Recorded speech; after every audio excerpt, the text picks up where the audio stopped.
Hey all, so got a good one for you here today. As many of you know, I don't particularly enjoy using Doctor Doom, but I do feel pretty comfortable with him, so we have quite a few Doom fights in this war. We also have Magneto House of X, who I absolutely love. I really went all out, and I am power back boosting for both of them. So when we finally get to a special 2 with Magneto here, we're going to gain a bunch of power back because he's going to have a ton of prowess from being able to safely knock Hitmonkey down. And he's also going to have that big fury from the node, and it's going to be a lot of fun. So we want to make sure the protection is off. I probably could have thrown this right away if I needed to, but thankfully he goes ahead, throws his special so we don't have to worry about baiting, and here we go. 34,000, almost 90,000. Hitmonkey is made of paper, but that was still a lot of fun to see those numbers. But I wouldn't have I wouldn't have power backed for Hitmonkey. He's just a very, very easy fight for Magneto. The reason I threw those on is the same reason I threw them on for Havoc in previous wars, and that's for this Nick Fury. Because he's obnoxious. We all know Nick is very annoying, and it can be even more annoying to get protection off of him on this particular node because he goes stun immune, and so you just basically have trouble landing those heavies. You don't really have any options. You can't throw them after his heavy, you can't throw them with parry stuns, and you can't really, or at least I've never figured out a way to feel safe about doing it after his specials. Fun little mistake coming up here. I forgot I didn't have the pre-fight. Get hit in the face. It's nice to be bleed immune. But the plan here then is to just try and make sure that we have a ton of power as we send him into his second life so that we can just spam special attacks. It may not work out perfectly because he also has the attack tactic, and so we're going to have that glancing on us. And if you're glancing, you're probably not getting a lot out of power backs. That's just how it works. But that's okay. This is a rank 4 House of X, and so we're going to be able to hit him until he falls over, basically, as long as we don't mess up too bad. Like I said earlier, being bleed immune is definitely going to help. Got quite a bit back from that special 3, but immediately running into what I said earlier, I couldn't just immediately throw the special 2 while I had the Fury up because of the glancing. But that special 2 did so much damage that we are able to immediately get even more here. And then because those specials did so much damage that we have a special 3, we don't even have to worry about the protection. We just throw it immediately, and Nick is gone. I've taken this fight with several different mutants, different iterations. That is definitely the easiest it has ever felt. This is a rank 4, but still just, that was so much fun. So moving on to Kitty Pryde here, this is of course the reason I have Nimrod. Pretty simple fight in general. You do want to make sure that you don't give her too many prowess, because then that's basically the one way you can mess this up, is if you allow Kitty to gain some prowess and then you try to intercept her and you lose half of Nimrod's health in quick succession. But as long as we don't do that, we'll be fine. So that is why I immediately switched modes, so that we could remove some prowess. We have a ton of protocol charges. I can immediately go into Eradicate Protocol, throwing this special 1. And then the goal is to use Eradicate Protocol to allow me to both parry and control her prowess. But clearly that's not working perfectly here. We didn't really crit a lot, so we come out of it. That's fine. I just switched modes, and because I knew we had the Fury up from our successful intercept, I knew the special 2 would close things out, even without Eradicate, and even with only a couple armor ups. The Fury is boosting us more than enough, and Nimrod is just that good at a kitty counter. So, we throw our guidance boost on America Chavez here, and we go and duel with Doom. Because I've seen this fight go pear-shaped with a number of different champions, and I wanted to be very comfortable with Doom. I actually dueled twice here, and in the first one, I remembered, because I was a little sloppy, that if she goes into the purple dimension, uh-oh, my power backs will be less effective. My power steel will be less effective. Let's make sure that we don't let her throw heavies at all, because even though the purple dimension can be, like, the unblockable from it can be canceled out if you bait out an orange utopian parallel afterwards, like I showed in my last war, it will still affect your ability power rate, and that is what we really want to avoid. So that's why I came back in with this second duel, and I was just trying to land all of my parries and stay completely in control.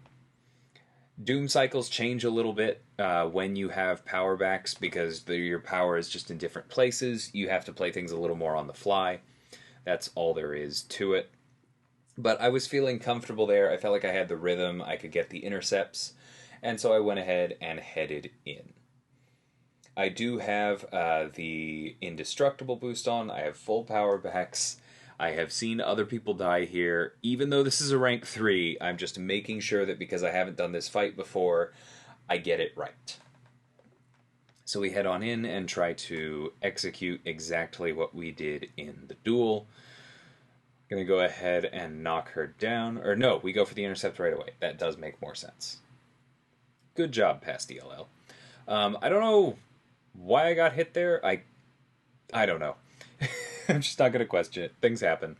Important thing is we got the intercept. We did a fair amount of damage. We back off immediately because we don't want her to heavy from us staying too close. It's important to remember that that is one of the easiest ways for that to happen. She's not really playing ball here. That's okay. We can bait out this special 1. Or we can do what I did there and just immediately go for the special 3. We'll get enough power back that it will be okay. The important thing is to control this fight. The intercepts are nice, but I think because she didn't play into them several times in a row, I just decided to go full control, as you can see here. If I had thrown that right away, if I had bet on her attacking me, then I could have gotten credit for it as an intercept, but I wasn't quite that bold. She, of course, throws a heavy here right at the end. Very annoying, but we have our special 1.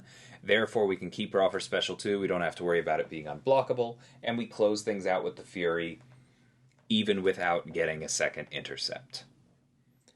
So, obviously, a little bit more complicated against a rank 4 in the future, but I'm not worried about it. That was good experience, and I will definitely be trying to send Doom there over what we have sent in the past, which works, but was just not as safe. So here we have Sasquatch. This is definitely not an ideal Doom fight. I'm just going to say that right away.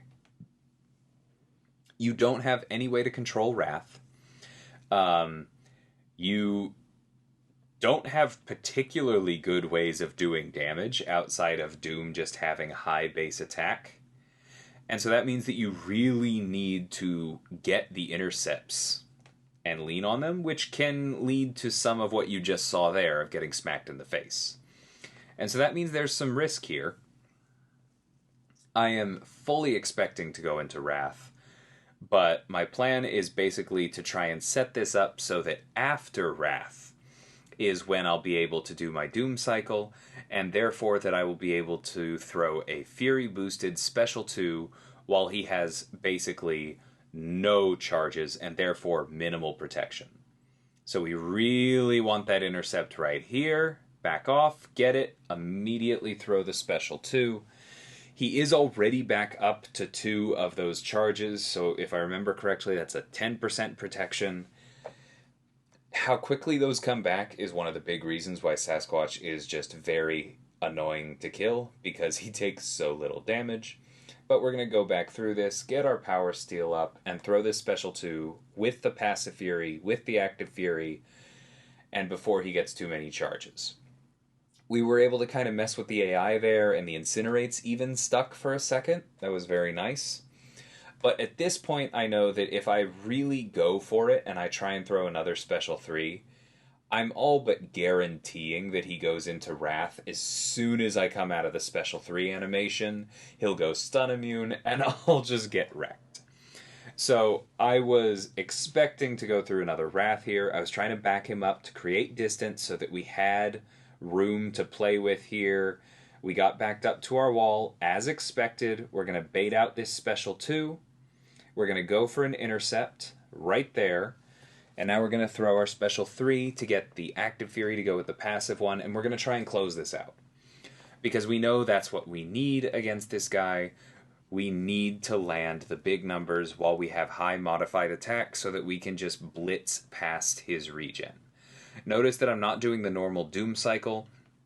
Instead, I was just going all lights, all power steel. I was trying to get back up to my special 2 as soon as I could, and that closed it out. So yeah, he's not my favorite character to play, but Doom is certainly stupid effective, and if you understand the nuances of how his kit works and how to vary your cycles to suit the fight in front of you, there's an awful lot of things he can do, as you just saw. Now, I had actually been playing accidentally with my sound on low, which is why I paused there. Shouldn't really do that in a fight, but it was on the run-in. It was fine. This fight against Hyperion I've done before. If you're not careful, and sometimes even if you are careful, it's extremely easy for return policy to lead to you eating a special 3 here. It's really not a big deal. Hyperion doesn't have any way to get past armor. Doom has very high armor. Basically, as long as you only eat 1, there is nothing to it, and I didn't have any fights after this. So, I was trying to avoid eating a special 3, but not that hard, as you can tell right there. I definitely just did not sequence that properly. I probably should have tried to go back up to my own special 3 immediately, instead of doing what I did there. It's okay. As you can see, we didn't lose that much. We do send him red, but in doing so, we also get back to our own special 3. We throw it here. I believe we still have the Fury from the first one, which is why this does a really good chunk of damage. And so now we have 2 of our Furies. We've stolen power gains, and so we are just going to rocket right back up to yet another special 3, and this is why Doom is assigned here. It doesn't matter if you eat 1 special 3, because after that, the fight is just this completely under control. Because remember, Hyperion actually gains power gains faster after he's thrown a special 3. So Doom gets more power after tanking 1. It's very, very silly. Anyway, overall, I enjoyed that war. I don't like playing Doom all the time, but dusting him off every once in a while is legitimately fun. I'm not going to pretend it isn't. And in addition to my war going well, we got a donut in BG3, and the Alliance overall only died once this war. Now, I will acknowledge that this was a bit of a mismatch in roster. You saw several rank 3s on defense. We don't place any rank 3s in my battle group on defense. So there was an imbalance here. And that definitely made it easier for us to die less. But at the same time, like if you've been playing war up at this level for a while, you know that that level of consistency of execution, of getting it down to just 1 death, deserves props regardless of the opposition. And so I'm really proud of the Alliance for getting there. We've danced right up to it a bunch of times. Every battle group has gotten down to 1 or 0 deaths multiple times recently. It was about time we turned in one like this, and it was just really, really nice to see.